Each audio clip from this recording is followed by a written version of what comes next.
Hello, everyone.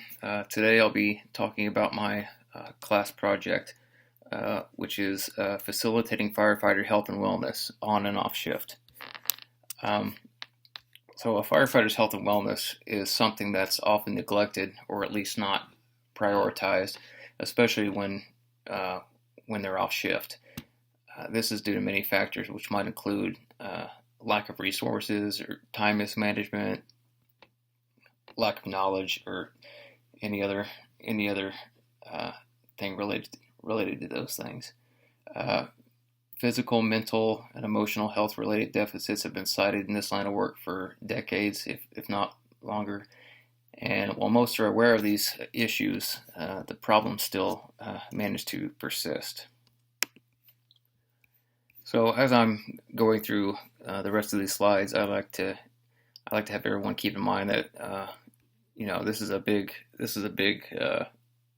subject in the firefighting world, and I'm not claiming to be able to fix any big problems. That's more than I think just this one class uh, would require in lieu of time and resources. So uh, this this project here is more about facilitating others to make progress in a more smaller, controlled environment. So just I'd like to have everyone keep that in mind. Thank you.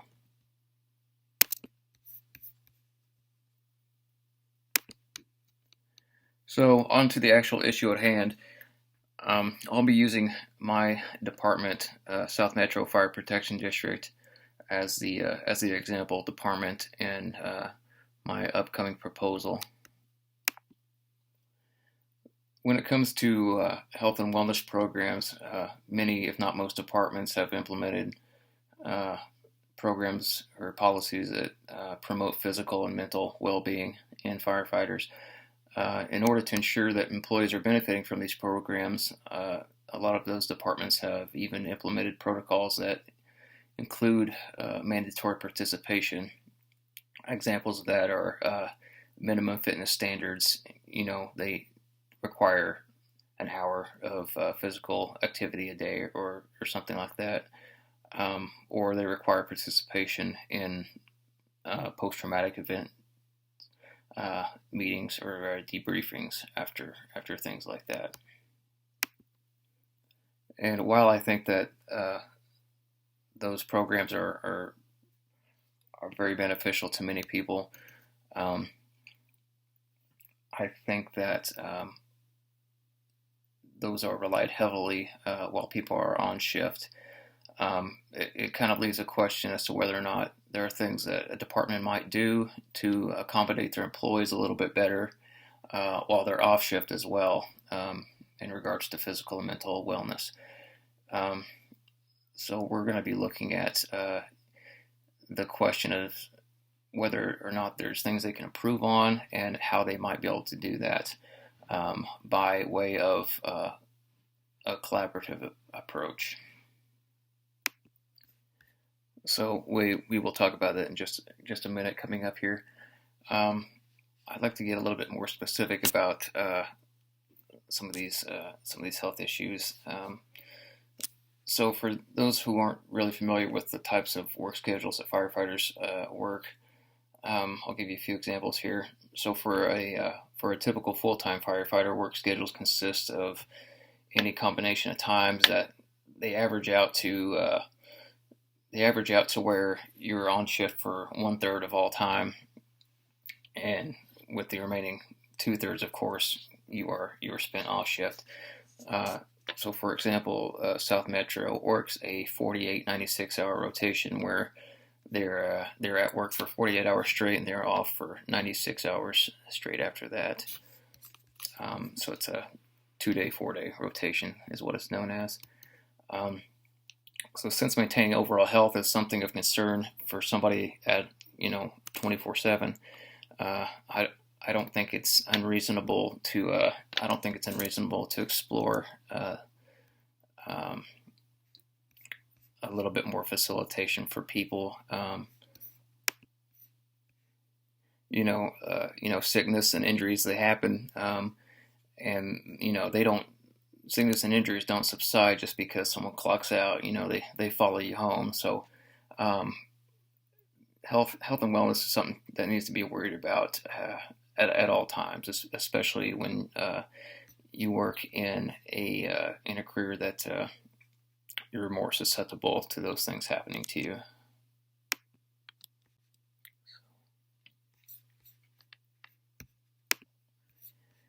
So in this project, we're not looking to solve specific problems when it comes to health and wellness, but we are going to explore how our collaborative approach could help alleviate some of those problems by way of supporting others to come up with better ideas that are more suited to those sorts of things. So as it says right now, the proposal goes as such. We're going to be looking at the formation of a health and wellness promotional committee. Uh, the formation of this committee will allow the members of collaborating groups to expedite the processes of implementing new wellness program components or improving upon already existing components, namely accessibility for on and off shift firefighters at South Metro. We're going to be looking at committee members of various backgrounds participating in open discussions in order to assess the feasibility of expanding health and wellness resources. Committee membership, as far as the actual members go, membership should be comprised of individuals who are trusted and able to approve policy changes, create new policy, make executive financial decisions, delegate resource distribution, things like that. This will help. Having people with those abilities will help expedite the process of implementing improvements. So, like I said a little earlier, this is more about getting the right people together to kind of foster a little bit of teamwork where they normally wouldn't be able to do these kinds of things on their own. And here in a couple slides, we'll be talking a little bit more specifically about who might be involved in that and their roles. Onto the leadership section of the project. The leadership statement is dedication and teamwork will drive progress. And that just speaks to a goal-oriented mission that this committee should keep in mind as they work and move forward with their collaborations. So committee members should all operate on a basis of trust. I think that goes without saying. For most people, they understand that trust is a big part of working in a team group or a team environment. Our class textbook, there's a section in there. It talks about so it says the studies have demonstrated that trust strongly predicts personal, team, and organizational performance. They drew from 112 different studies, and that was it said it was 7,700 different teams. The researchers found that the extent to which team members trust one another made an important difference in the team's performance, and that's from our Coos and Posner book. And I think, like I said, I think that the importance of trust kind of goes without saying for most people who've worked in team environments. But in regards to this proposal, membership should be dependent on commitment to firefighter well-being. I think that if this team is going to work properly in the way that I would like it to, I think that each member kind of has to have not just generalized trust in the other members, but they need to trust the other members in a specific way, and that is to trust that they're going to be in the committee for the right reasons. You know, the main point of being in it in the first place is to promote firefighter health and wellness. So, um, if you work in a group, you would like all team members to kind of be on the same page, and you want to have the same outcome in mind that they do, because otherwise it's not going to be as efficient as it could or should be.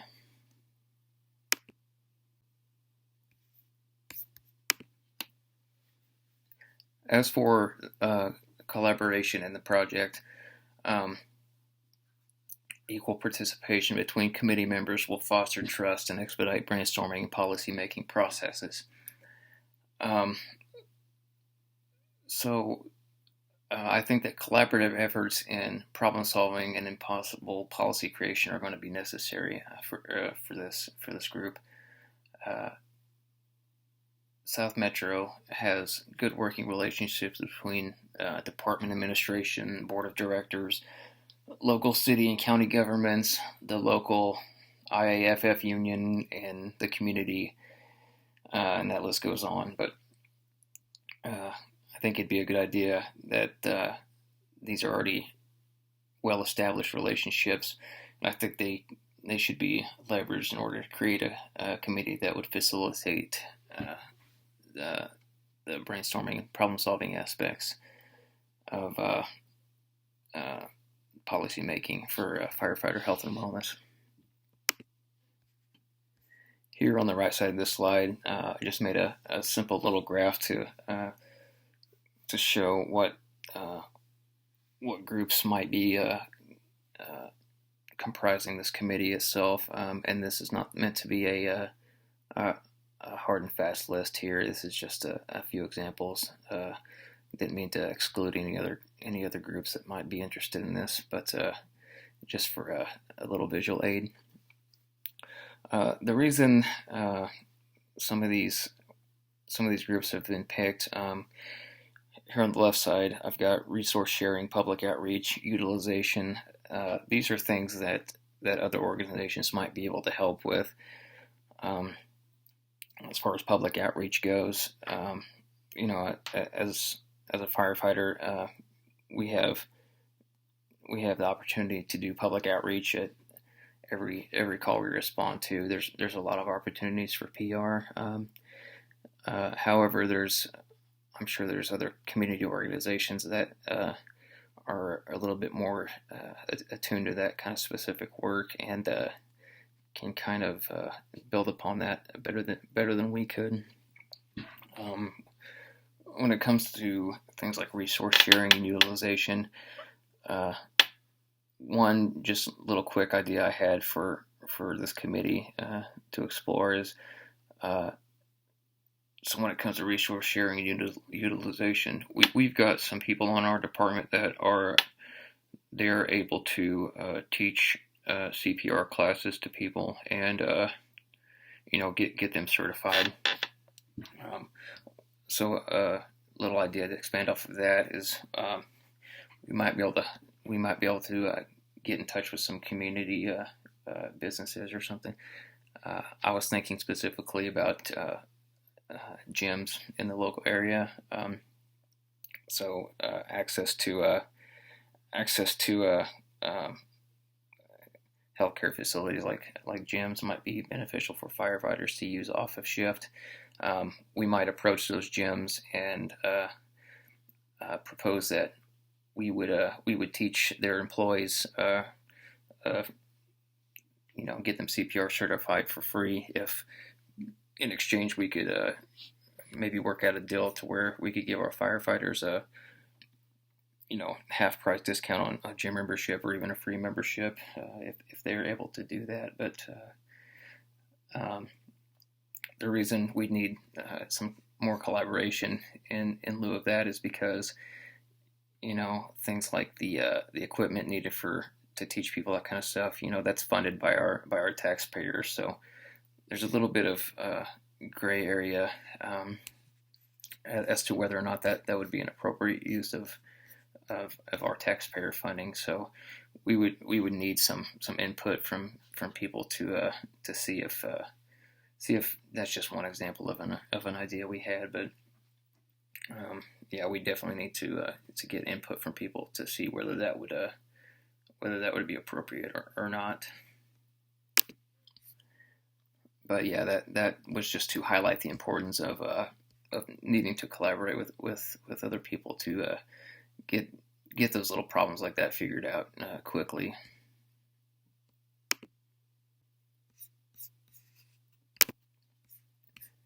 Also, in regards to collaboration, more specifically about the membership, one of the first actions needing to be taken in forming the committee is going to decide, which groups specifically are going to be involved, and then even more specifically, who the members will be from those groups.